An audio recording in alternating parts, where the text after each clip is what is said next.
We already have more than 100 attendees, So, 120.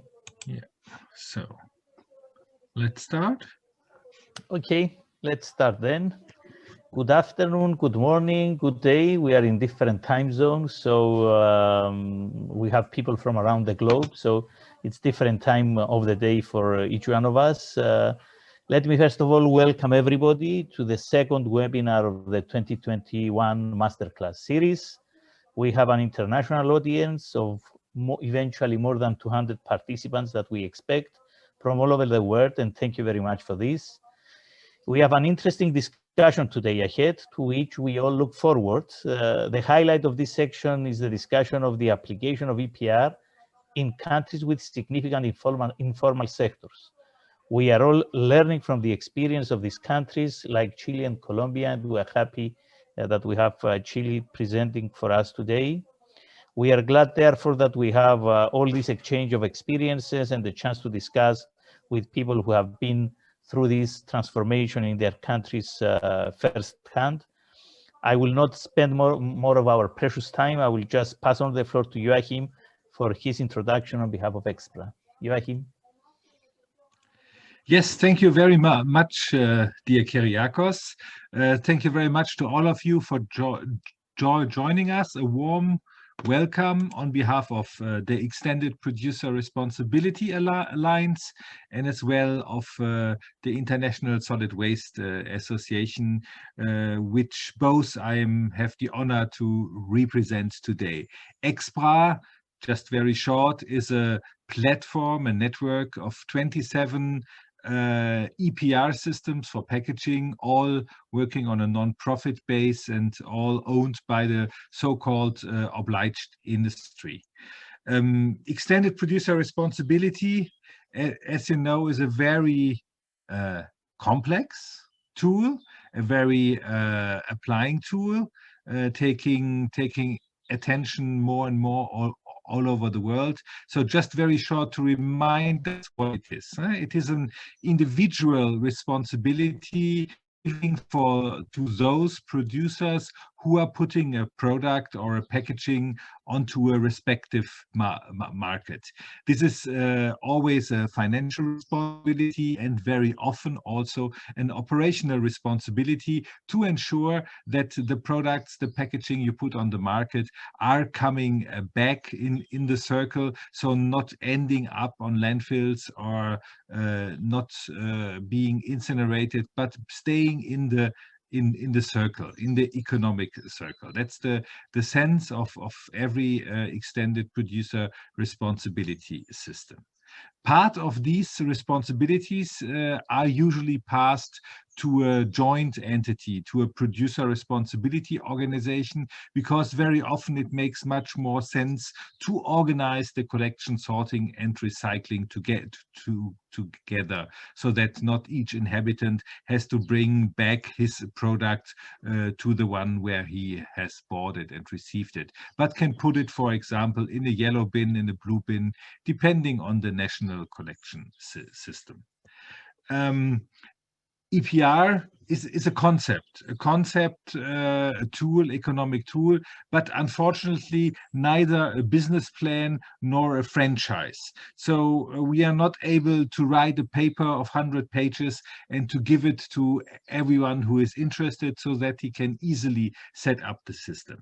Because it depends on a lot of factors, of course, on legislation, national legislation, usually very often in Europe, also on the legislation of the European Union. It depends on a lot of decision that the packaging recovery organization, the producer responsibility organization is doing. But of course, it also depends on the situation on the local on our local cities, on our districts.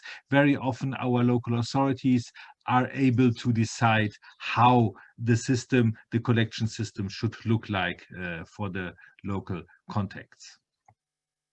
But up to now, it was mainly developed in the so-called, I call it Western world, in developed countries, in countries where you have an existing waste management infrastructure. So an infrastructure that you can use as a starting point and that you can then develop step by step.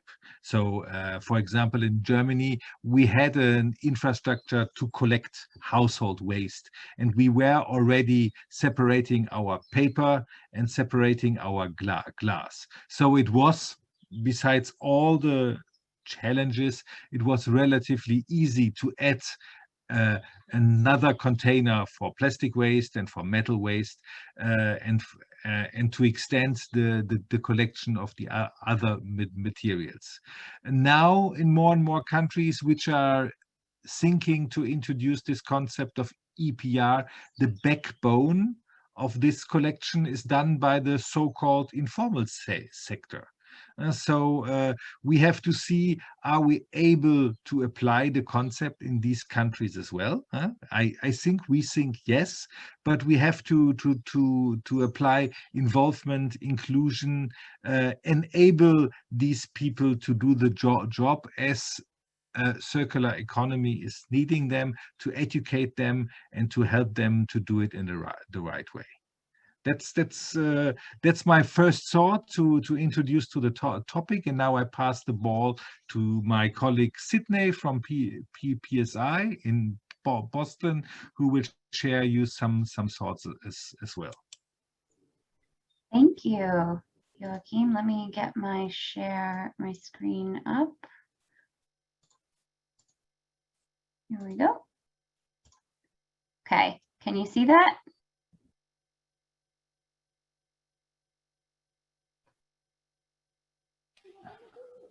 Not yet, just black up to now.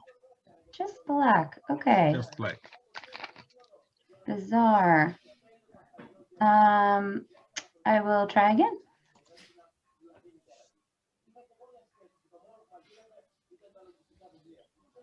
Not sure why, because it says it is sharing. Let's try this way. How about now?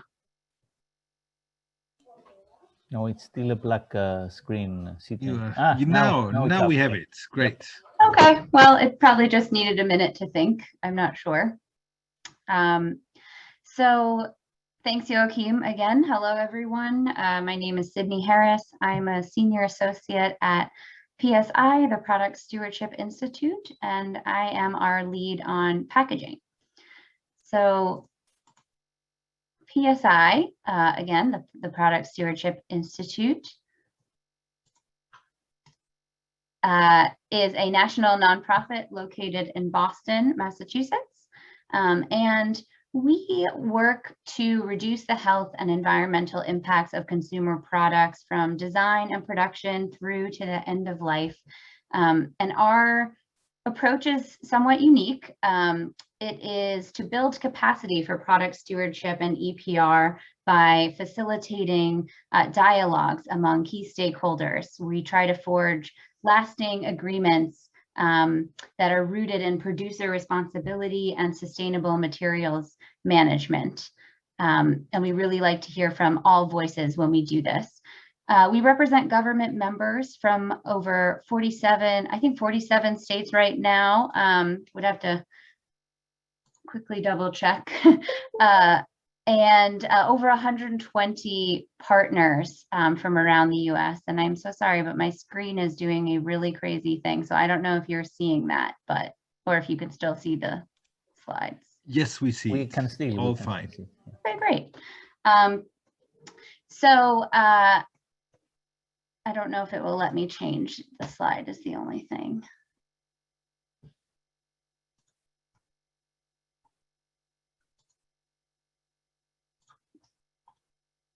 There are some. No, did it work? I don't know what is going on. It worked. Okay.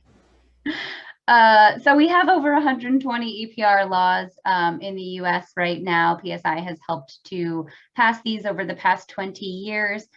They span 14 different products and 33 different states, but we still do not have laws on packaging yet. However, there is a lot of legislative momentum and focus on packaging, and that has really broadened the conversation overall on what EPR policies should be and should look like. There are 11 states right now that are actively working to pass EPR laws for packaging.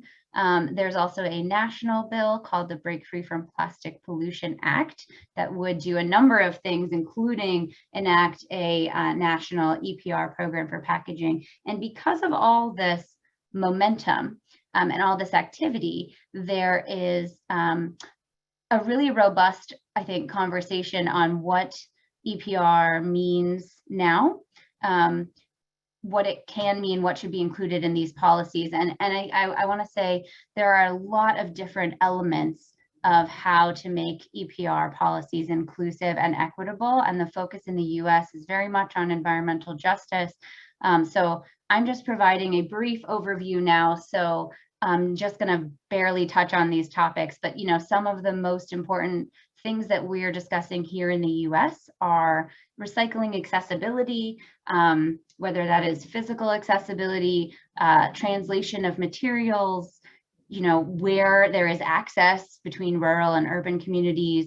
Responsible end-of-life management is very important, making sure that materials after they're collected are sent to responsible end markets. Sometimes there are provisions in these bills that would require like certification of end markets and guarantees that there are fair wages and working conditions and worker health and safety in those end markets.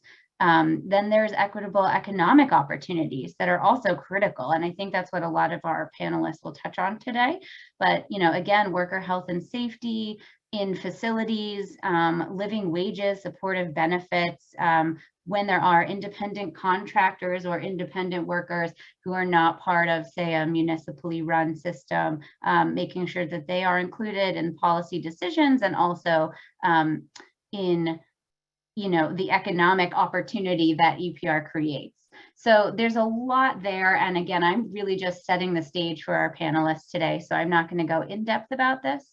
But here, just on the right, there are just 4 examples of bills that have all been introduced this year, 2021, in the US that contain many of these or all of these elements. And so I think the conversation is evolving in the US, and PSI has certainly been continually updating our own policy model, especially for packaging, but for all products as well, as this, conversation on EPR continues to evolve. I think it's long overdue personally, but I am also glad that we're finally having this conversation. So I'm going to end there and just, I'll note that PSI has many resources on EPR packaging, and we always welcome inquiries. So I'm going to, without further ado, turn it over to our panelists. So I believe our first presenter is Vivian Chen from the World Wildlife Foundation.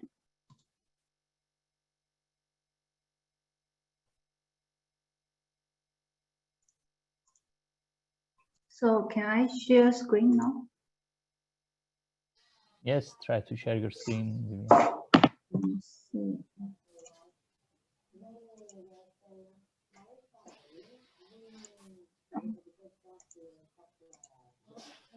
Can you see my screen? Yes, it's up now, yeah. Yeah, perfect. Let me see. So it's okay? Or Looks good. Yes, it's okay, yeah. Very fine, very fine. so it's still the full screen, right? It's full screen. Yeah. I just I hope my screen issues weren't contagious. Yeah, I just couldn't find that. Okay. Yeah.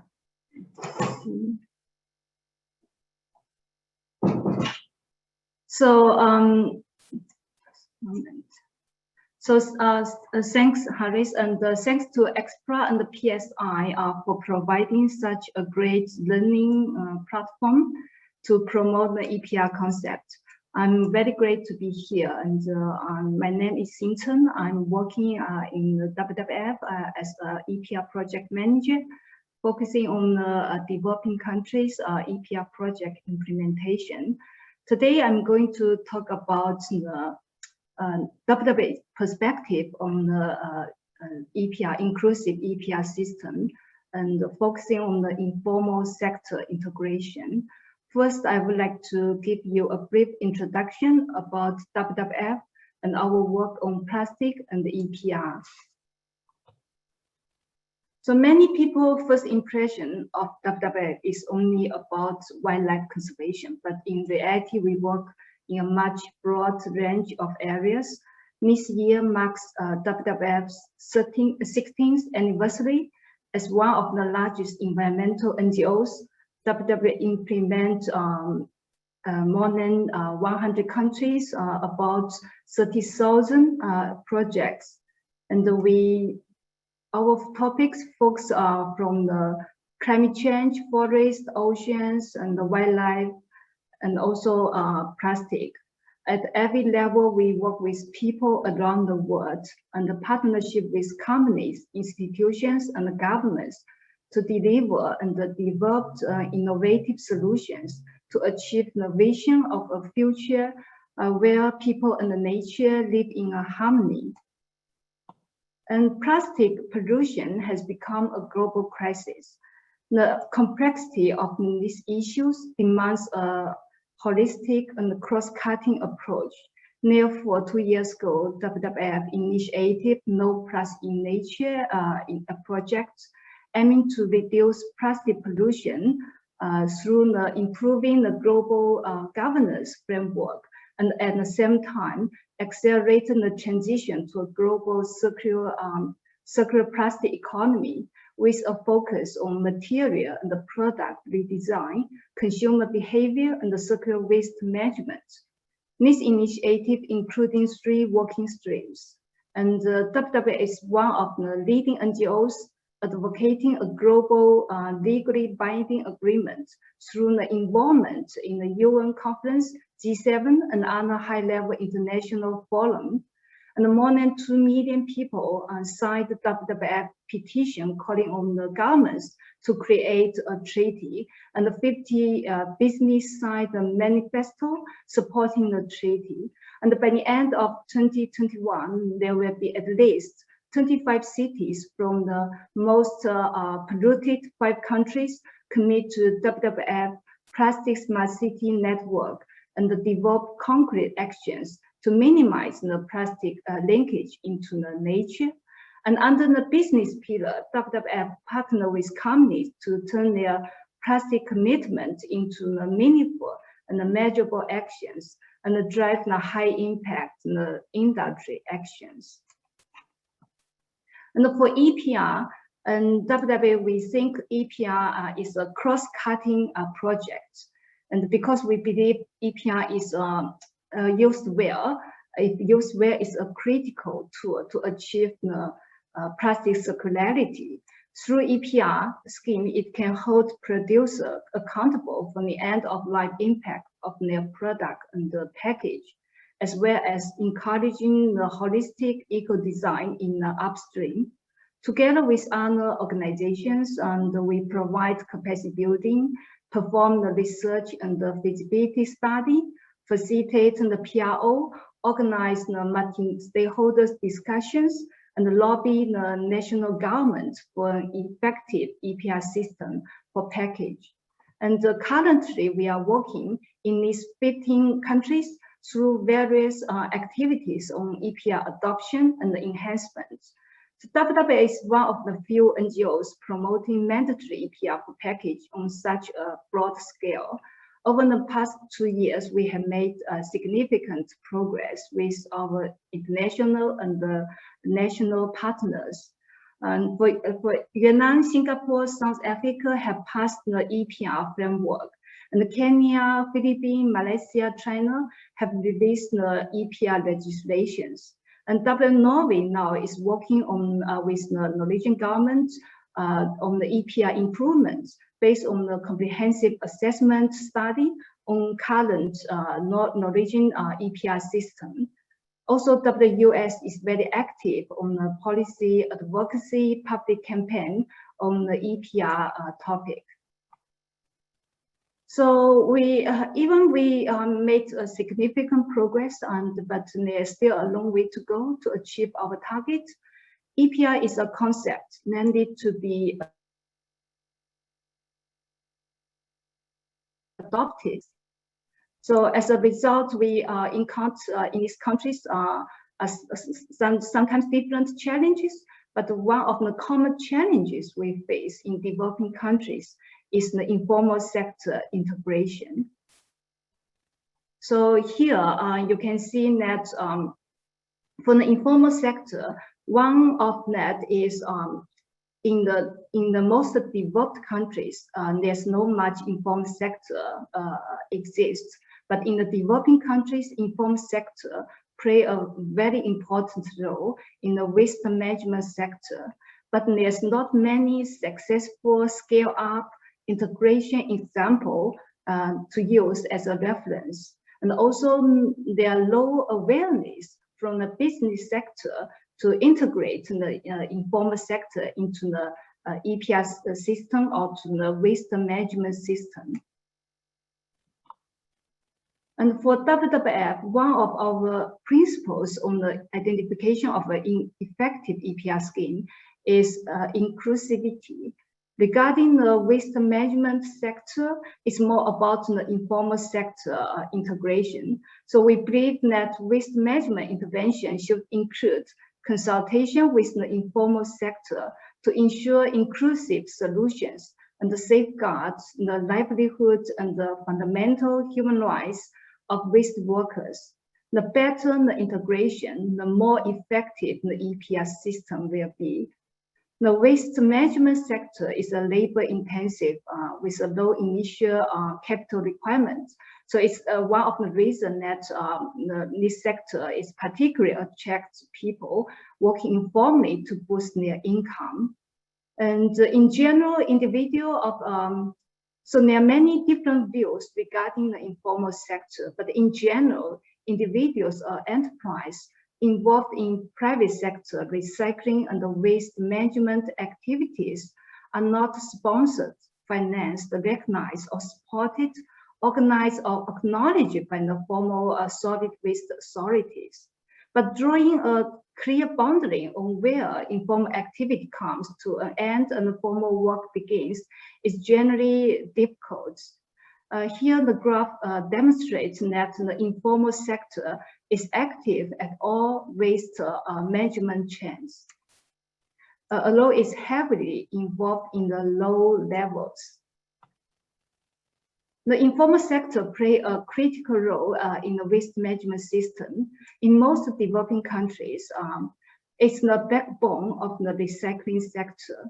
According to the study, on average, you can see here the figure, the informal workers in the waste management sector account for 0.5 to 2% of the urban population, which means worldwide around 12.5 to 56 million people working in the informal sector.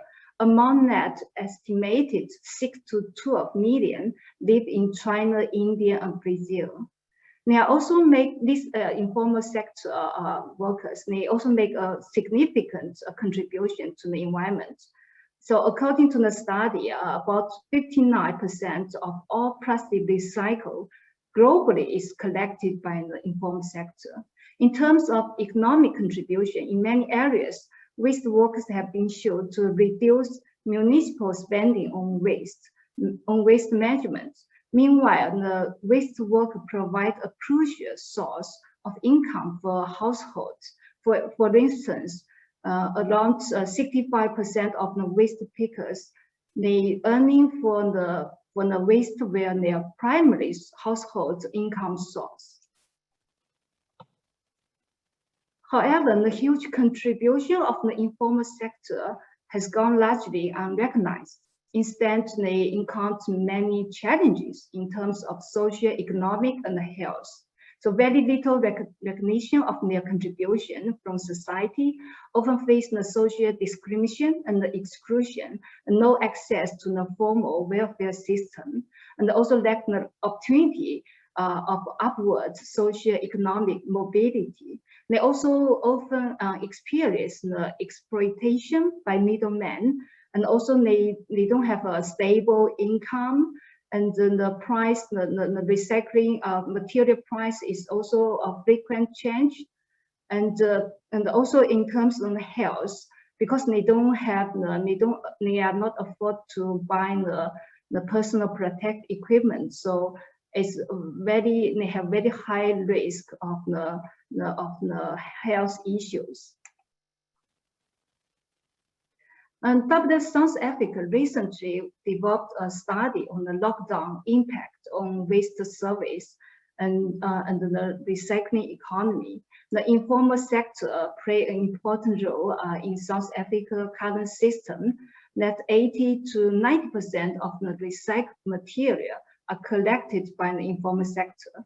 So WWF South Africa collected data through an online survey and in-person and the Zoom interview. The participants include 2 waste management departments at the 2 metros, the Cape Town and Johannesburg, and 5 small medium-sized and 4 large companies in the waste business, and 1 organization which represents 5,500 to 9,000 waste workers in the informal sector. And the lockdown has a different level impact on various aspects, from plastic recycling industry to environment. In general, during the lockdown, the household have become the main point of waste generation and the waste collection. The disruption and the delays on municipal waste collection schedule often result in household waste overflows, increase the waste linkage into the different environments. The increase of the mixed waste, particularly from the single-use surgical mask, gloves, and tissues in the household waste, while the decline of the recycling activities create additional health and the environment risk. During the lockdown, the role of the informal waste workers and their lockdown-induced livelihood impacts was especially evident. Because, for example, in the hard lockdown, they are not allowed to go out, so they actually cannot generate any income to support their family. And also from the pandemic and the situation put these informal sector workers in a very much worse situation, and actually deepen their kind of vulnerability.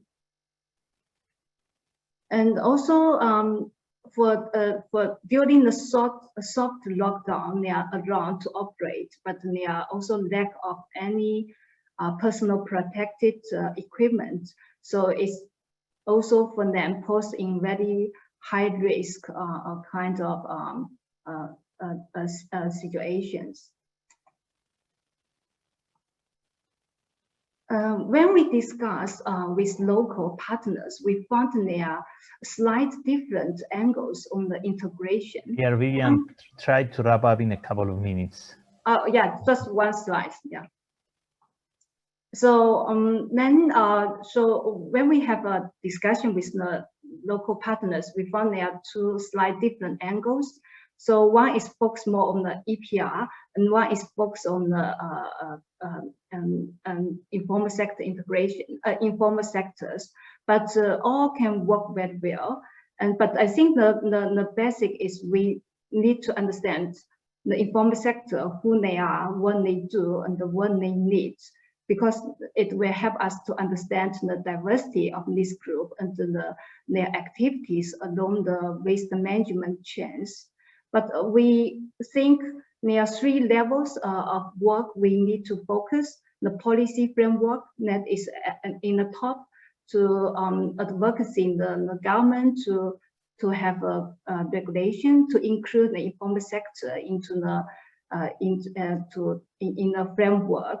and also to provide the guidance on the implementation.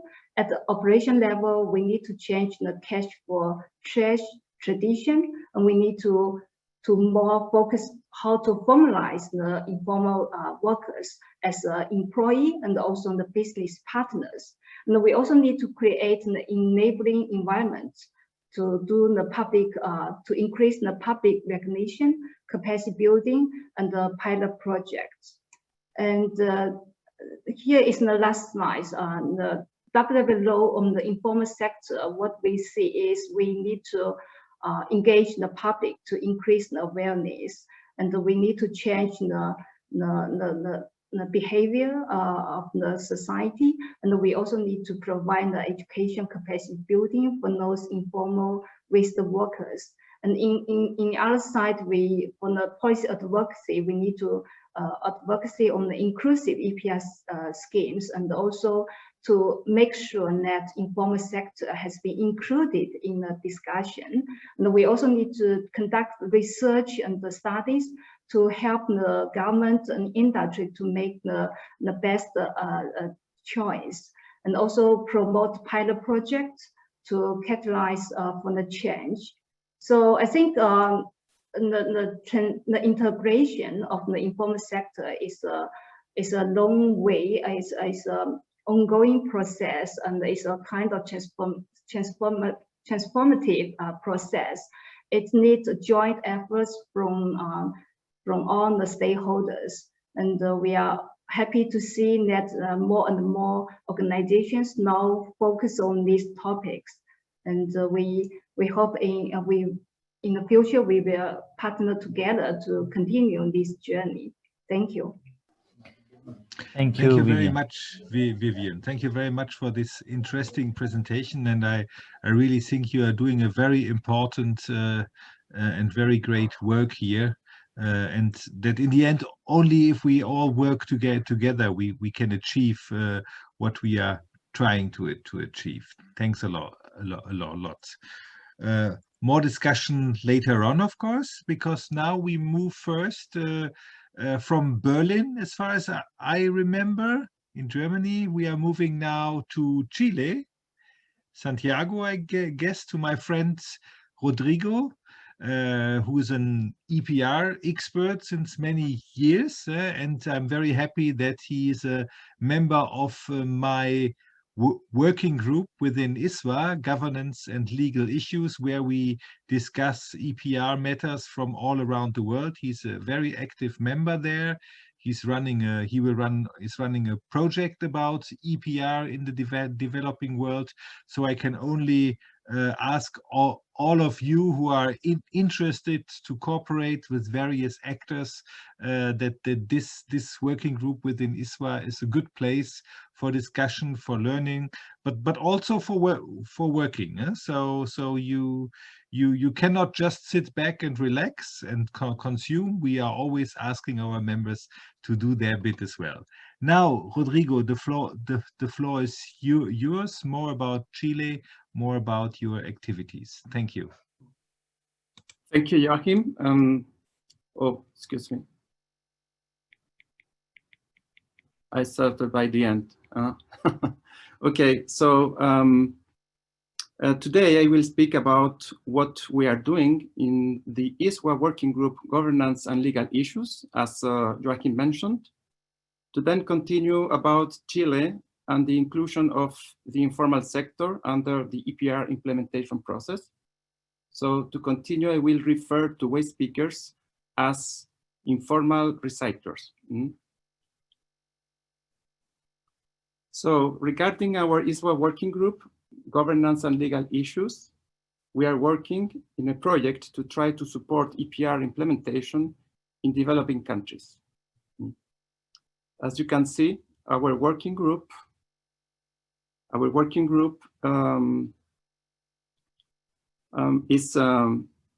so have members from different countries. Some of them currently implementing EPR regulations or thinking about that. The project aimed to define a set of countries to make a diagnosis, an analysis, and have discussions about the key issues. and among them, the informal sector inclusion. We are already organizing presentations from the working group members, and we created in March a mirror working group in Latin America with a big support from the local ISWA chapter led by Atilio Sabino. This working group is focused on developing the same project. So we are already having some presentations from different countries to then set up a work plan for this year. So continue with Chile. In June 2016, Chile enacted a law promoting recycling and EPR, the extended producer responsibility. The EPR model is one of the ways we plan to achieve this, and this EPR model deals with 6 priority products: packaging, WEEE, batteries, used oil, tires, and car batteries. In Chile, the environmental agency is legally required to implement the law, and they have been given the specific legal powers to help them do this. So far, their focus has been on implementing EPR for tires and packaging.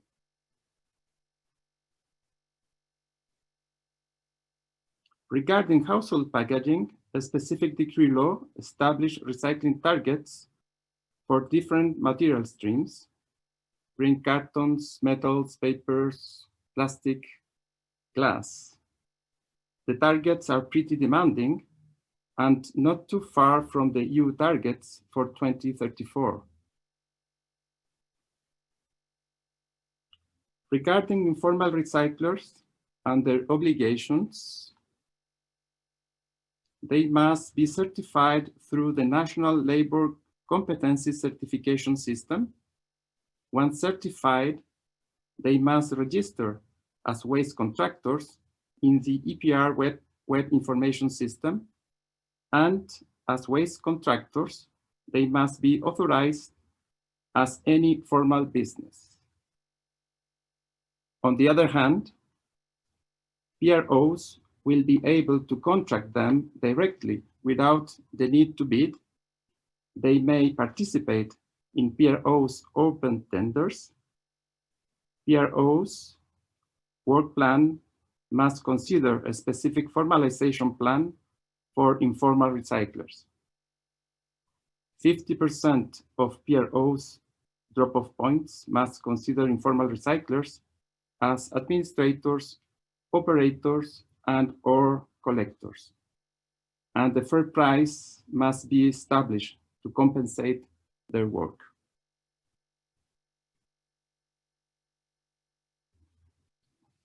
Can you hear me well? Yeah, all fine, thanks. Okay, perfect. So, well, there is a very specific policy that focuses on informal recyclers, and it supports 3 key areas: effective inclusion in the system, remedying the effects of social exclusion, and taking advantage of the existing capacity. Aiming to achieve social, environmental, and economic objectives, an action plan was established in 2016 and updated last year. Basically, the idea is to make available for them all mechanisms already in place in the country to support entrepreneurs. Training programs for business management, safety and health guidelines regarding waste management, funding schemes to finance equipment and infrastructure, and to get to know and to understand the related health, safety, and labor regulations and be able to comply with them.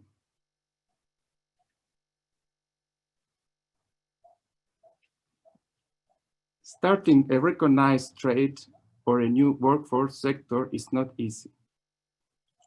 I will try to explain how Chile is doing this now. First of all, we already have a National Labor Competency Certification Commission, that name is Chile Valora, This commission is made up of 3 key stakeholders: government, employers' organizations, and workers' organizations. So representatives from each of these stakeholders came together to focus on the new workforce sector, which they decided to call the recycling and waste disposal service sector. Their task is to create a trade, so they must define recyclers' profiles, develop recyclers' training programs, and develop the evaluation standard for certification. They must also incorporate those profiles and the evaluation standards on the National Labor Competencies Certification System. So how do informal recyclers to become formalized waste contractors? So first, they need to register online with the environmental agency. Once they are registered, they can receive funding from industry, government agencies, and NGOs to train for their certification. Then they need to be evaluated for certification.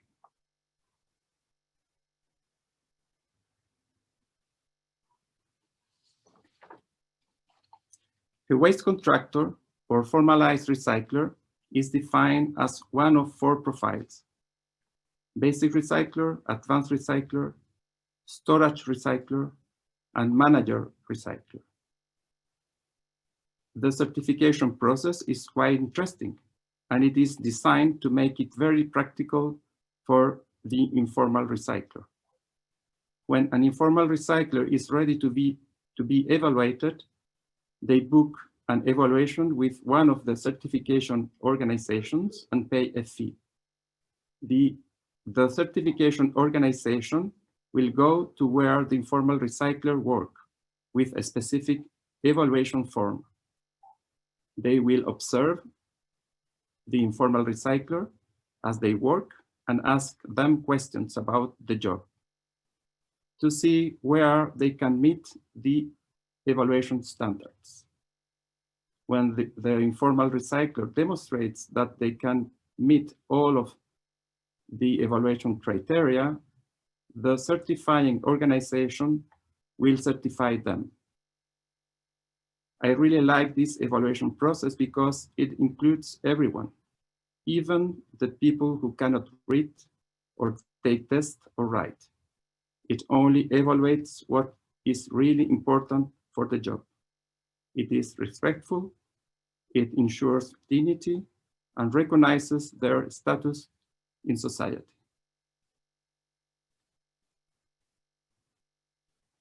What has been achieved so far?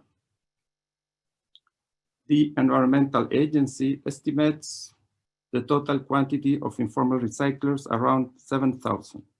Around 4,000 of them have been contacted, and 1,284 agreed to be registered and answered a survey.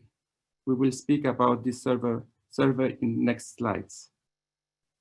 864 are already certified, and currently 100 of them are in a training and certification process. This process provides informal recyclers a better quality of life, not just for themselves, but also for their children and their future generations. For many families, this breaks the cycle of poverty. Rodrigo, please try in 2 or 3 minutes to wrap up. Yes, 2 more slides. So the environmental agency in 2020 hired a consultancy to try to reach every informal recycler in the country and apply a survey. So as you can see, the incomes increases depending on the level of studies. This is the official minimum salary in Chile right now. 60% of them work less than 44 hours a week and 27% less than 23 hours a week. Only 2% is not educated and 20% have technical and university studies. During the last 4 years, the percentage of high educated people increased a lot, and even more during the COVID-19 pandemic. One of the main reasons to be working as informal recycler have been they were having trouble finding a job. This is the answer. And to finish, the range of age is between 25 and 55 years. Is the bigger source of incomes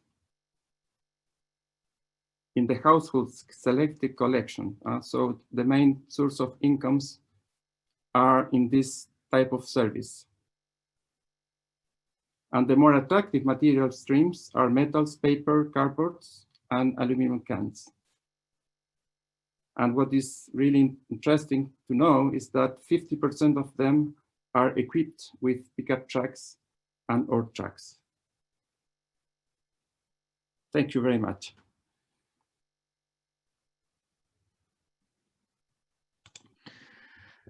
Thank you very much, Rodrigo. Very interesting presentation, and I think a very good basis for discussion, and perhaps many other countries can learn a lot about this approach. But of course, we will have to see over the years now how it will develop, whether it will work. And so that's why I pass now the word to Taylor, who will share with us her point of view and their experiences.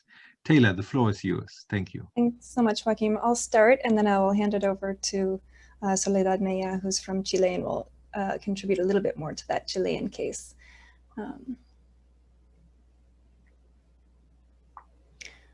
So, today we're here to talk about inclusive EPR, this idea of inclusive EPR, but I think really what we're trying to define is ethical EPR, because we know that EPR can disrupt waste management systems, disrupt and transform waste management systems in ways that do displace workers, particularly those who may lack economic alternatives.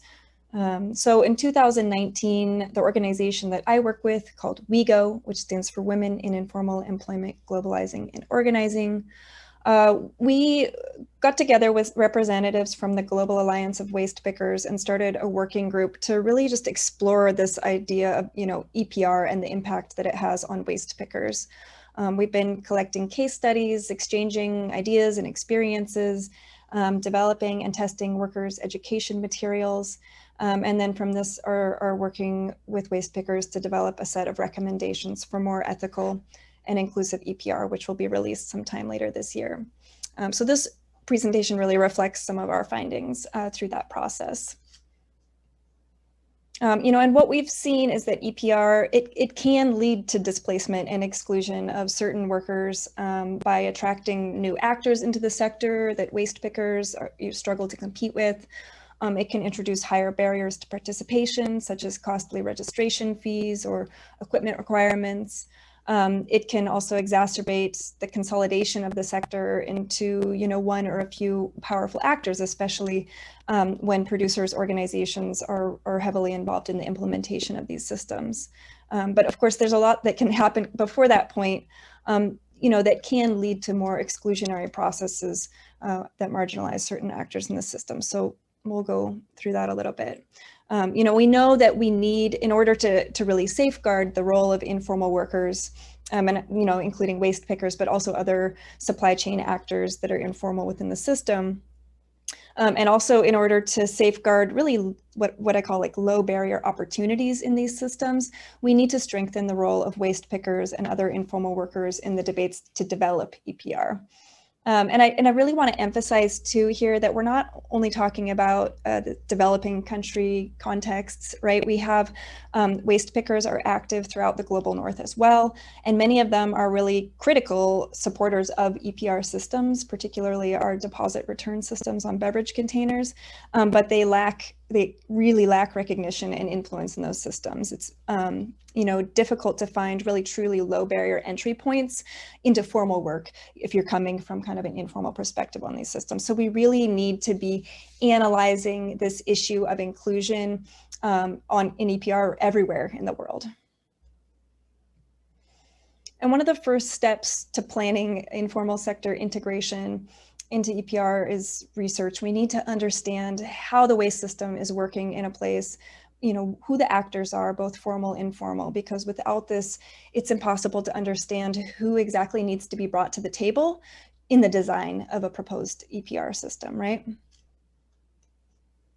And then in order to maintain low barrier opportunities and entry points for formalization within an EPR system, we need to look at how we can build from what and who already exist within these systems, rather than kind of opening up a market that allows the game to shift to new opportunities to new actors. So that baseline research is really essential. We live in societies that are extremely diverse in terms of ability, language, education, learning styles, and we need to be building pretty extensive support networks that can transverse those differences to accommodate that diversity. So policies, whether EPR or otherwise, they need to recognize and respond to the need for these diverse approaches. One key aspect to developing policies that facilitate the integration, of the diversity of informal workers that exist in our supply chains is facilitating direct engagement between stakeholders, obviously including informal workers and like waste pickers. And this could be through ongoing multi-stakeholder fora that include, not just exchange, but also training and capacity development. It can be through pilot projects that accustom different actors to working together. But these engagements, they really need to be ongoing, and they need to give ample time and exchange for different actors to get on the same page with each other. These approaches also, they really need to recognize informal workers for the service they provide. So emphasizing recognition here. This means treating them as equal stakeholders in the planning of waste management systems, and establishing systems that remunerate them fairly for this service. Too often we're seeing inclusion measures being treated really as like a form of charity, with these kind of top-down approaches that fail to recognize who the people are and what their needs really are. But we know that the co-production, right, or the kind of co-design of systems and policies is not an easy task. I don't think we'd be here today discussing this if it were. And for that reason, we really emphasize the importance of informal workers organizations. They're so important to helping workers understand really complex subjects like EPR, but also to be building trust with other actors, to mobilizing workers to be able to contribute their ideas in a meaningful way, as well as providing other types of protections, social and labor protections, family support, childcare, these kinds of things. Otherwise, without workers having some support for orientation on these issues, you may be inviting them to the table to contribute their ideas to something that they really don't understand, or to respond to a proposal that was developed without their involvement, which can be extremely tokenizing and marginalizing and may do more damage than good. So, informal workers organizations are also really key to engaging non-organized workers, right? Which are kind of inevitable in the system. I think we're never going to really do away with informality completely. So, and that may be as a role in like buying their materials at favorable rates if they have infrastructure to do so, or by facilitating, more low barrier entry points into formal work opportunities. And I will say too, that there are very few cases of EPR around the world that do have inclusive elements. I'm thinking of places like Brazil's reverse logistics system, or some of the voluntary schemes that you see in India and South Africa. But these systems really wouldn't exist without the pre-existence of informal workers organizations. So we need to support organizing and networking, either within EPR policies or within complementary solid waste policies. That said, integration of informal workers into EPR should not necessarily be dependent on the existence of workers' organizations, because those organizations don't exist everywhere. But I think in any case, we really need to ensure that government is involved one way or another, because it should be government's role to set standards for social safeguarding, labor protections, as well as to mandate and oversee EPR, ideally. Several countries around the world do give priority to the contracting of waste pickers in their solid waste management plans. I'm thinking of places like India, Brazil, Colombia. In South Africa, there's a mandate to develop informal sector integration plans. And I would argue that every EPR policy anywhere should mandate integration planning and really the identification of low barrier job opportunities within a proposed system. Government involvement can also help ensure that financial support is long-term, right? It's not some short-term kind of charity measure, and that it can include other types of benefits like access to public land or infrastructure.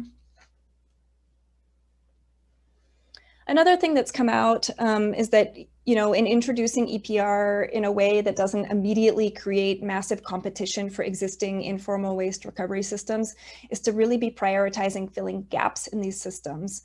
The filling of gaps can also create formal opportunities for informal workers as well, and experiences for them to kind of practice working in a new way or in a different way.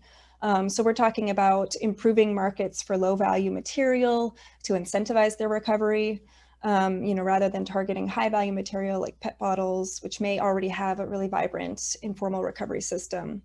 Also, things like remunerating workers for the collection of litter or doorstep collection, particularly in underserved communities, which oftentimes are overlooked in these systems. And just to close, one of the major barriers to integration planning, to planning of integration of the informal sector, is just the lack of transparency. I mean, both in EPR, but also waste management in general, we know that it's not a very transparent industry that we work in. And it's so hard to uncover information about the distribution of funding and opportunities within an EPR system. And therefore, it becomes really hard to assess equity. Like, what is equity? What do we even mean by inclusion and equity? EPR should improve transparency through mandatory reporting processes. And those do exist, but by and large, they kind of fall short, I would say. Who benefits from these systems and how much needs to be made apparent, and not simply, in the provision of services, but also who receives services, right? Is EPR funding doorstep waste collection only in middle and upper class neighborhoods, or is it also improving sanitation in low income communities, including informal settlements that may not, be legally recognized? We also need to understand employment realities in an EPR system. Are contracts going to organizations and companies that pay workers decently, that facilitate social and labor protections, and that involve workers in decision-making processes? Who is EPR really being designed to benefit? We need to be asking these kinds of questions, and we need to be bringing everybody to the table to answer them. And then finally, we really need to be a lot more transparent and communicative about what it is that we're learning in this process of asking questions, because I can say it's very difficult to find solid information about people's experiences in attempting inclusive elements within EPR. So with that, I'm going to now hand it over to esteemed waste picker leader and the president of the Chilean National Association of Waste Pickers, so Ms. Soledad Mella, and she's going to present a bit on her experiences with EPR in Chile. So Soledad, are you out there? Hola a todos y a todos. Bueno, soy Soledad Mella, presidente de la Asociación Nacional de Recicladores de Chile y pertenezco a la Secretaría de Comunicaciones de Red Lacre. Bueno, quiero contarles cómo nosotros vemos la ley REP en Chile y cómo se ha ido implementando y lo que se ha significado para nosotros. Pasa a la siguiente planilla, por favor. Bueno, nosotros como movimiento gremial de recicladores de base tuvimos que cambiar nuestra forma de organización y transformarlos en la Asociación Nacional de Recicladores de Chile para poder entrar y estar a la altura de lo que nos está exigiendo la ley REP en Chile. Sigue. Les quiero mostrar acá cómo funcionaban los recicladores antes de la ley REP. Y como pueden ver, aquí se ve el reciclaje domiciliario, comercial y empresarial que manejan los recicladores de base. Pase a la siguiente. Y cómo se manejaba la recolección de basura, que en el fondo es sacar la basura y llevarla directamente al vertedero. La siguiente.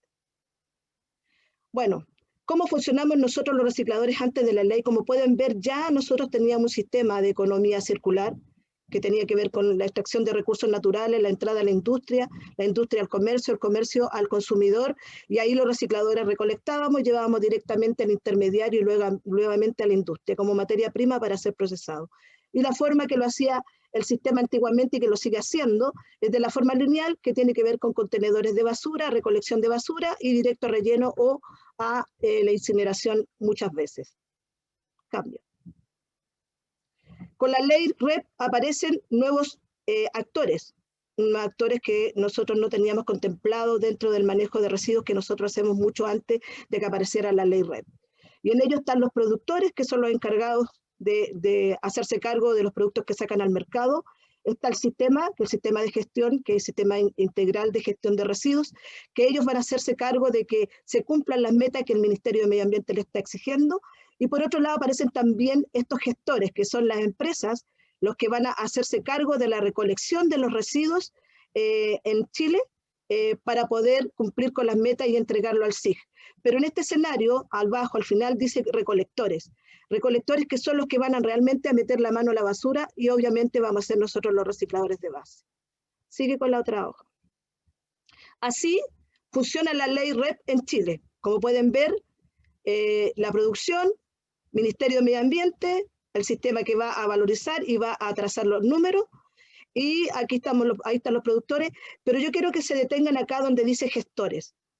¿Quiénes van a poder gestionar los residuos? Son los municipios y los recolectores. Recolectores, que aquí no nos dicen recicladores, nos dicen recolectores, que finalmente somos los que vamos a tener que hacer este trabajo, que no sé si es tan inclusivo o exclusivo al final del camino, pero vamos a seguir avanzando para ir contándoles más o menos cómo lo vamos viendo nosotros y cómo ha ido siendo la experiencia de nosotros en este proceso. Sigue adelante. Bueno, aquí la ley REP, nosotros la vemos, fue una ley en realidad que se implementó y llegó a Chile de una forma muy rápida y tuvimos que incluirnos forzosamente dentro de este proceso. ¿Y por qué digo forzosamente? Porque al principio la ley nunca a nosotros nos incluyó como recicladores de base o como trabajadores informales. Nunca estuvo dentro de la ley. Después de una participación directa de nuestro dirigente nacional, Ezequiel Stay, que hoy día no está presente, lamentablemente falleció, y gracias a unos activistas ambientales y fundaciones pudimos entrar dentro de la ley en 4 líneas. Pero dentro de esa ley debe varios temas que nosotros creemos que son importantes destacar acá, que tiene que ver uno con el reconocimiento y con la verdadera inclusión de la que realmente se habla dentro de esta ley. Veamos en la otra planilla a qué nos referimos con respecto a esto. Aquí hay una deuda que nosotros creemos que es sumamente importante destacar en esta implementación de esta ley en Chile, que tiene que ver con el reconocimiento de nuestro oficio. Y somos el motor clave de esta cadena medioambiental, ya que nosotros partimos como pioneros en este proceso antes de que apareciera la ley REP, incluso antes que apareciera el concepto de economía circular, ¿ya? Existe una deuda histórica en Chile con los recicladores de base, y no solamente en Chile, sino a nivel global, porque no hay forma de cuantificar cuánto es realmente la recolección de residuos que hemos hecho nosotros, que son miles y miles de cientos de millones de toneladas a nivel global, de las cuales nunca se nos ha pagado un peso. Y por otro lado, la duración y la vida que le damos nosotros a los vertederos y rellenos sanitarios al hacernos cargo nosotros de los residuos. Y por último, una de nuestras demandas más simbólicas a nivel latinoamericana y que la queremos instalar también a nivel global, tiene que ver con el pago por servicio, que es el reconocimiento a nuestro trabajo, a nuestro oficio, que es como cualquier otro que debería ser pagado y que hoy día, y que nunca se ha pagado en ninguna parte del mundo. Adelante, sigue con la otra. Aquí queremos también mencionar lo que don Rodrigo hablaba con respecto al tema de la certificación. Primero que nada, en Chile hay 60.000 recicladores de base. 60.000 recicladores que quedaron fuera de la ley REP desde el principio. Desde el principio quedaron fuera de la ley REP, porque no hubo una inclusión real. Ya que esta ley nos obliga hoy día a nosotros a certificarnos. Y para poder volver a entrar a este proceso y manejo de residuos, tenemos que certificarnos en las competencias que mencionó don Rodrigo, pero las cuales solamente nosotros vamos a poder certificarnos en 3 competencias. ¿Cuáles son estas competencias? El reciclador de base, el avanzado y el acopiador. Estimamos que vamos a llegar solamente a certificar 8.000 recicladores de los 60.000 recicladores, ¿ya? Y es sumamente importante destacar eso, ¿ya? Porque estamos hablando de 3.000 recicladores de base que van a ser certificados, 2.000 avanzados y 1.000 acopiador. Entonces, estamos hablando de verdadera inclusión. Sigamos. Por eso nosotros decimos que es inclusión o exclusión, cuando solamente vamos a entrar en este sistema de la ley REP 8.000 recicladores que nosotros estimamos que van a poder certificarse, y van a quedar fuera 52.000 recicladores, o sea, el 13% de recicladores nomás van a poder entrar al sistema y ahí va a haber un 87% que va a quedar fuera, porque no va a poder llegar a la formalización. Quiero explicar esta parte porque la certificación, nosotros los recicladores de base la tenemos que pagar. No es el Estado el que nos va a certificar gratuitamente, no es la empresa privada la que a nosotros nos va a certificar, va a ser el reciclador mismo el que se tiene que certificar consiguiendo los recursos. Avancemos. Aquí se identifica también las capacidades que nosotros vamos a tener para poder competir frente al mercado con los sistemas de gestión de residuos, que estamos hablando de empresas privadas con tecnología, con infraestructura, con logística, cuando tenemos acá en el escenario que con suerte tenemos recicladores con carros alrededor de 3.100, con triciclos 4.150, electrónicos 2.250, con camiones, camionetas 350 y con camión 150. Esa es la realidad de los recicladores en Chile. Y podría decir que es mucho más baja esta capacidad en los países latinoamericanos y sobre todo de Centroamérica y me atrevería a decir de Asia, África y la India. En la siguiente lámina. ¿Cómo vemos nosotros como movimiento que tenemos que hacernos cargo de este proceso como asociación, perdón? Y ahí nosotros estamos viendo cómo elaboramos un modelo de negocio para poder estar a la altura de la competencia y también ser parte del modelo sin desaparecer el oficio. Por un lado tenemos la industria, donde nosotros vamos a reciclar esto, pero no nosotros los certificados, sino que esta mayoría de recicladores que no van a alcanzar a certificarse van a ser los que van a hacer esa recolección. Una recolección que le van a vender a nuestros compañeros ya certificados, cooperativizados, que se han transformado hoy día ya en cooperativa, y la demanda que tenemos hoy día a nivel nacional es transformar todos los certificados en cooperativa para poder estar a la altura de la competencia y la demanda económica que tiene este proceso de ley REP en Chile. Por un lado vamos a vender directamente a la industria y por otro lado la industria a nosotros nos va a entregar esa trazabilidad que es la que le importa al sistema de gestión de residuos en Chile.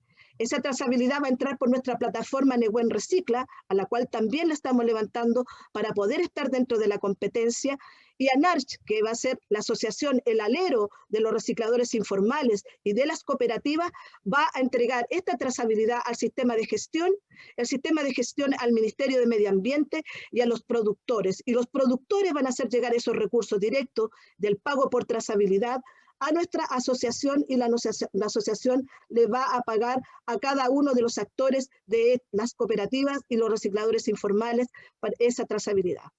Sigamos.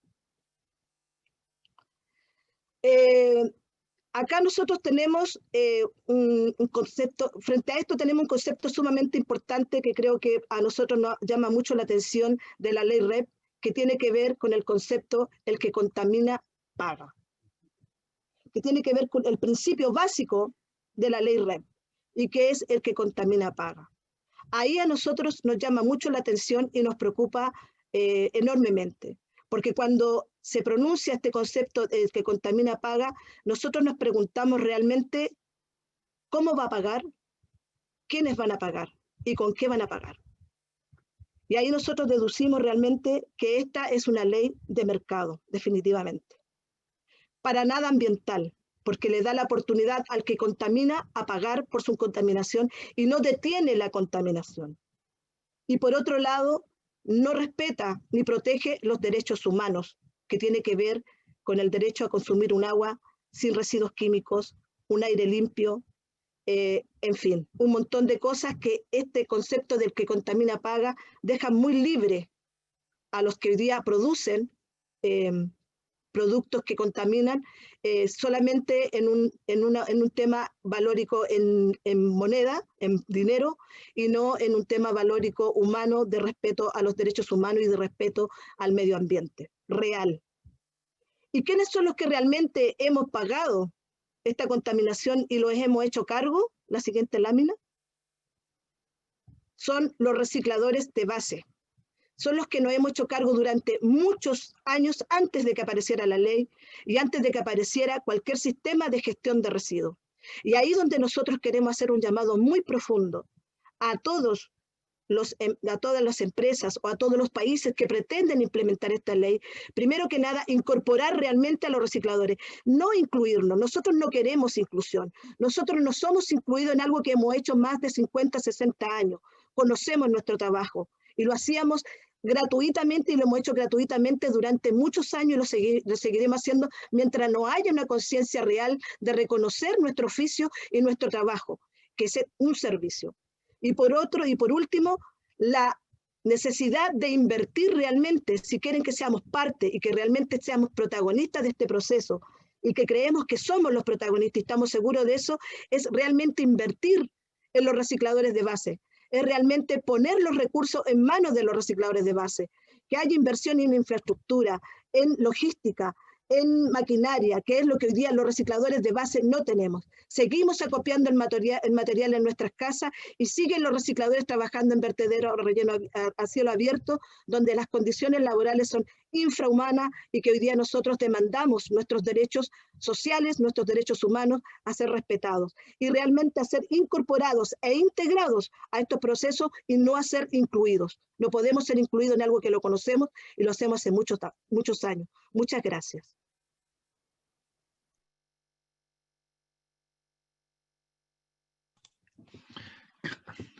Gracias. Thank you so much for this very interesting presentation and all the information that you provided. I'm really impressed by the work in Chile. And I know it's not perfect, but I think it's the best start and the best attempt I've heard up to now in this topic. And I can tell you, in the European Union, for example, they are just refusing to discuss this challenge. In some countries, we still have a lot of informal workers, but it is said we have to establish everywhere a normal Belgium, German-style collection system. So the interest of these people were totally ignored. And EPR itself, I think we are not able to solve social problems. We can only do it together with the help of the government, NGOs, and the civil society. So I think very interesting to learn about this experiment in Chile. And I really hope it will work in the best possible way, and we can all learn from it. We have now still some minutes for some questions, if you allow me. We had a lot of questions, but in the end, if I dense them all to the point, for me the main question is it the right direction to try to work to make our informal colleagues formal? Or is it better to try to improve their informal working situation? So shall we press them into our expectations, what we expect from a waste management system, or is it the wrong way? So just to put it very black and white, this question. What do you think is the right approach for your country, for many countries? Who would like to start? Rodrigo? Bueno, I will speak in Spanish because I would like to have Soledad listen to me. Mira, primero quiero felicitar a Soledad. Estoy escuchando. Que lo queremos honrar también porque ha sido un líder fantástico y como dice Soledad, nos dejó hace tiempo. Y bueno, yo creo que yendo a la pregunta que haces, Joachim, Soledad, ok. Te escucho, Rodrigo, te escucho. Ahora, ¿me escuchan? ¿Sí es? Ok. Entonces, yo creo que Soledad ya planteó algo muy importante, que es que la comunidad de recicladores informales necesita un trabajo digno. Y para traer un trabajo digno, tenemos que lograr que ellos tengan seguridad social, que tengan un pago adecuado por los servicios que ellos prestan. Y eso, en mi opinión, implica que tenemos que ir hacia un camino de formalización. Es decir, tenemos que trabajar con toda esa comunidad que se ha esforzado durante 50 años, como dice Soledad, trabajando, reciclando, hoy a colocarlos en el camino de la formalización. Ahora, no es porque los estemos incluyendo, sino que yo creo que el deber de toda sociedad es trabajar con estas comunidades que no han sido consideradas durante muchos años para permitirles también que vayan formalizándose. Y formalizarse implica adquirir una serie de derechos y también obligaciones que les permitan salir de situaciones que los ponen en riesgo. Los ponen en riesgo sanitario, los ponen en riesgo asociados a su bienestar, respecto a la educación de sus hijos, etcétera, etcétera, etcétera. Entonces, mi postura es que, y además que quiero felicitar el hecho de que se haga un taller, un workshop de esta naturaleza, incorporando también a líderes como Soledad, porque con estas discusiones lo que vamos a poder lograr es ir intercambiando sensaciones, pensamientos, ideas. Entonces, pero sí tenemos que caminar hacia la certificación. Esa es y la formalidad. Yo creo que no es solución el entregar recursos sin ser suficientemente inteligentes para encaminarnos todos hacia una forma de trabajar y de vivir que sea bajo todos los estándares que todos manejamos. Eso quería decir.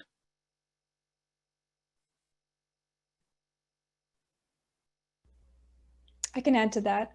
You know, I think that the definition of formalization is it's a fuzzy term, right? And, you know, we need to look at what are the beneficial forms of formalization for informal workers, including, as Rodrigo said, you know, social and labor protections.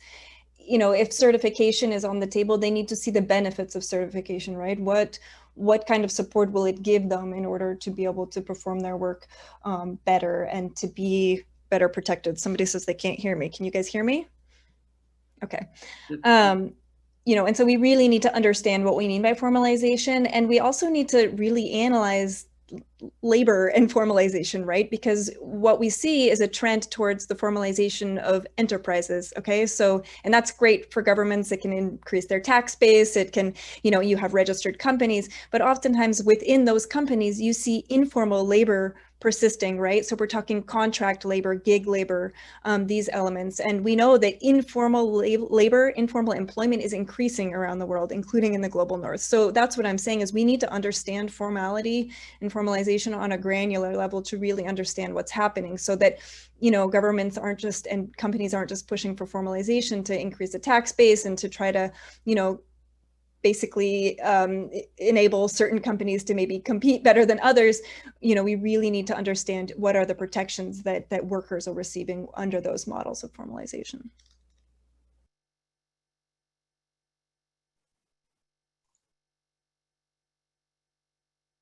Joachim, you're on mute. Oh, there you go. Any comment from Vivian to this question?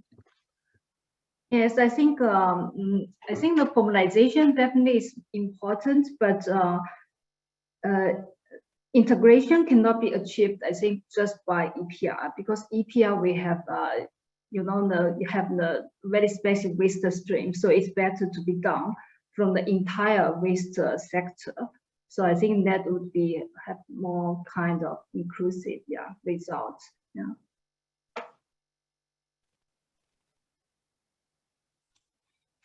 Okay. Yeah, what can we do? How can we attract even those informal colleagues who do not want to be formalized? I know from the worst example that I have seen in Southeast Europe that people who felt excluded, they are exploding the collection containers to get the material out of it. I think this is a horrible scenario for all of us. Huh? So how can we promote this inclusion, this formalization in the best way? And as you said, Vivian, this is something where EPR, which has a purpose to deliver targets, and where industry is paying an amount of money, and of course the people who are paying, they want results, and they want that their money is used in the best way. So this is sometimes contradicting, I would say, to social purposes as well. So we have to find there a good balance as well. But how can the inclusion be attractive enough? Or is every culture willing to accept inclusion? Huh? That's perhaps a question as well, because not all the informal colleagues are expecting the same. Do they want a 8 hours job 5 days a week, or do they just want to collect every day some bottles, to say it black and white, so that's enough for today's living? Looks like Soledad wants to comment. Oh, please. Dale, Sole. Sí, con respecto a la primera pregunta que hizo Paul y con respecto a lo que está mencionando ahora, yo digo que la formalización de los recicladores o de los informales, como ustedes le llaman, no puede estar como un limitante para poder participar dentro de una ley. No puede. Porque no estamos hablando solamente de 100, 200, 300. Estamos hablando de 60.000 recicladores en Chile. En Colombia, 80.000 recicladores.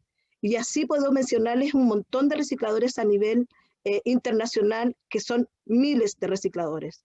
Entonces, la formalidad o la certificación con la que se está hablando no puede ser una limitancia de participación dentro de este proceso, menos cuando nosotros, insisto, somos los pioneros en este proceso.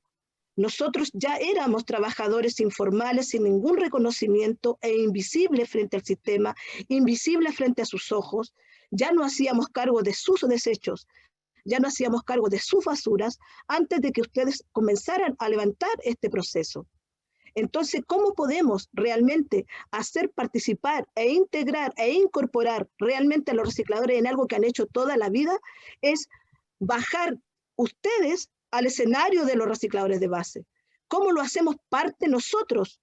Y en este caso me refiero a ustedes, al trabajo que han hecho por cientos de años los recicladores de base, porque no estamos hablando solamente de 50 años. Recuerden que nosotros somos hueseros, se nos reconocía como hueseros, recolectores de hueso, chatarreros, cachureros, basureros. Después los llamaron cartoneros y hoy nos llaman recicladores de base. Pero la verdad somos los pioneros de este proceso. Y yo hago un llamado a que ustedes sean parte integradora de este proceso. Y no que nos digan cómo debemos nosotros ser parte de esto. Porque no puede haber inclusión si hay una forma de excluirnos en este minuto. La certificación, la formalización de los recicladores es una forma de excluir a más del 70% de los recicladores a nivel mundial, porque esta certificación tiene caracteres de conocimiento, de manejo de residuos, pero sobre todo tiene un costo económico que los recicladores de base no podemos pagar. Nosotros en Chile hemos golpeado las puertas de las empresas para poder conseguir franquicias tributarias para poder ser certificados.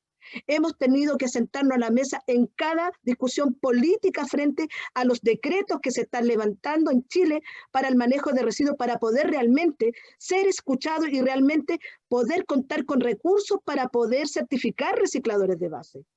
Y por otro lado está el tema de cómo podemos competir frente a un sistema de gestión de residuos que viene con infraestructura, con maquinaria, con una implementación que no contempla en ningún minuto a los recicladores de base. Por todo lo contrario, lo que quieren de nosotros es contratarnos y que nosotros seamos trabajadores de ellos. Nosotros no queremos ser contratados, lo que nosotros queremos es ser incorporados en la gestión de los residuos, como gestores. Nosotros tenemos la capacidad y tenemos algo que siempre dijo nuestro compañero Ezequiel Stein. Tenemos un recurso humano que no tiene ninguna empresa en ningún país. En Chile nosotros estamos en las 13 regiones que existen. Cubrimos desde Arica a Punta Arenas el manejo de los residuos y nos hemos hecho cargo por muchos años de eso.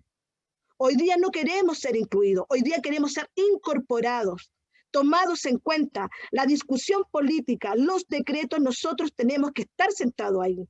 Y tenemos que ver cómo buscamos financiamiento para poder apoyar a nuestros compañeros de todas las regiones, de todos los países a nivel global, con infraestructura, con maquinaria, con logística, porque sin eso realmente lo que va a pasar es hacer desaparecer realmente nuestro oficio. Por eso nosotros hablamos también de cooperativas. Para que nuestro oficio no desaparezca, tenemos que transformarnos sí o sí en cooperativas y mantener nuestro oficio, recicladores de base, recolectores, segregadores, todo lo que hemos hecho durante tanto tiempo.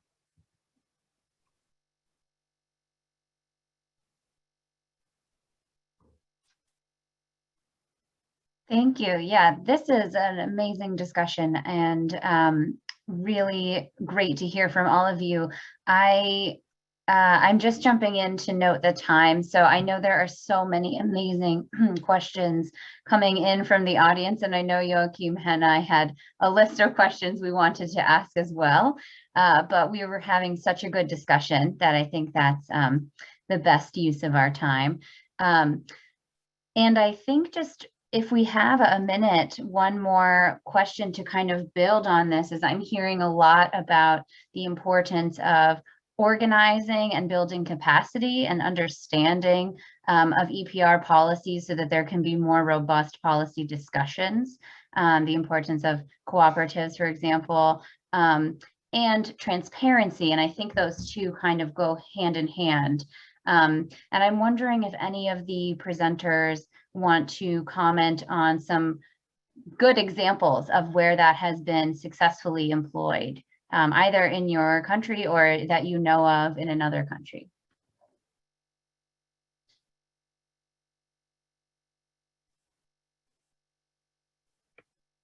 Look, we don't have any perfect examples, you know. I mean, I think a lot of those who are interested in this, we look to Brazil's reverse logistics system. We look to, yeah, some of the trials, you know, experimental stuff that's happening in South Africa or India, but these are voluntary systems. You know, they're not very comprehensive. They're not covering all the materials. They're not covering a great deal of number of workers.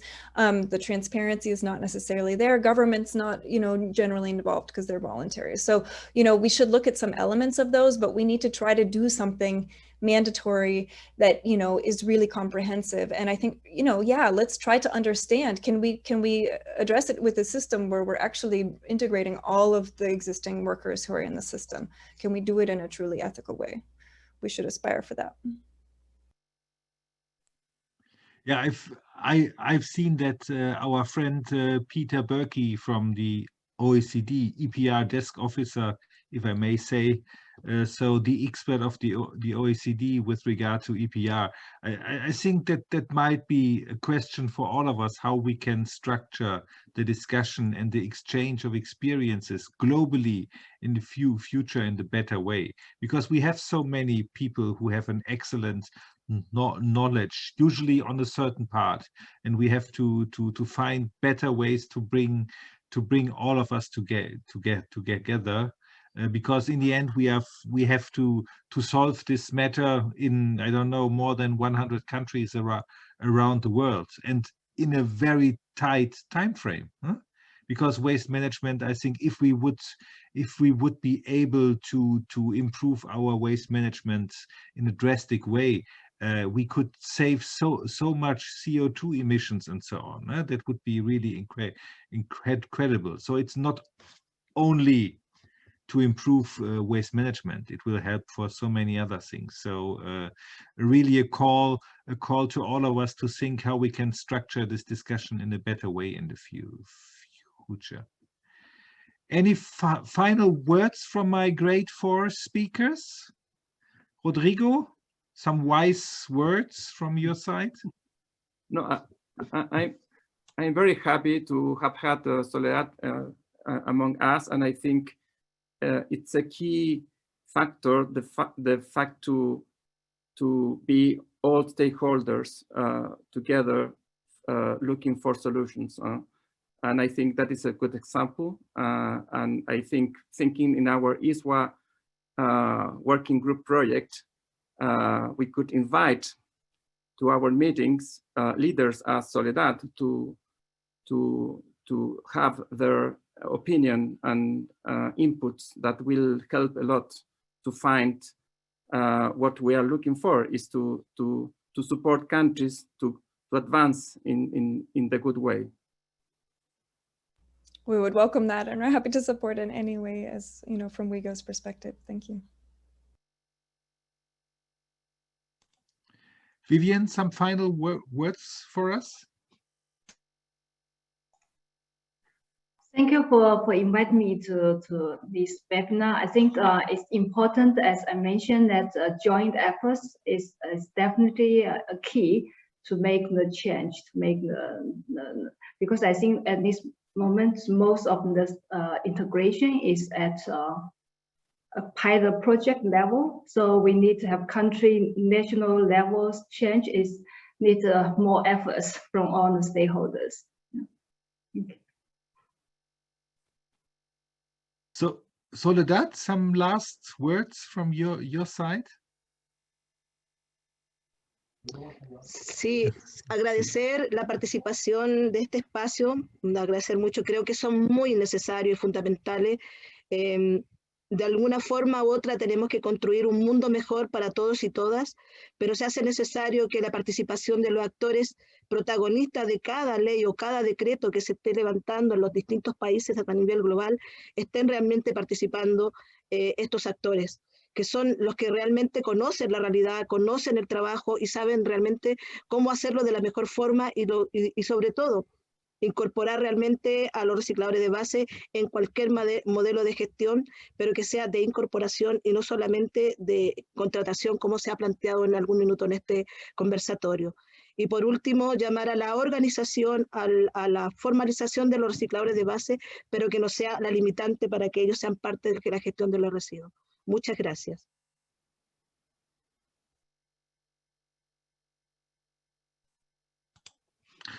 Yeah, then I would say thanks to all of you, to my wonderful speakers. Hope to see you soon in reality again, because I would like now to invite you all to a beer, a wine, a coffee, whatever. That would be really fantastic. But hopefully in some months we will be able to do this as we were used to do. Just to remind you, ISWA World Congress in October in Athens. We still have in Greece, we still have the hope that we are allowed and able to see us, but we will continue our series of webinars. The next one, a more high-level topic for some countries, competing EPR systems, how to manage them. And 27th of May, I think we will try to organize it.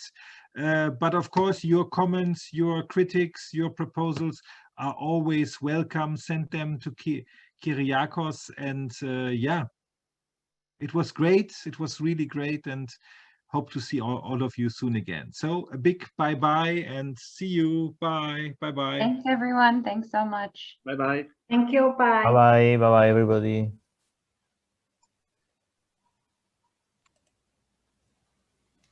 Ciao, Soli.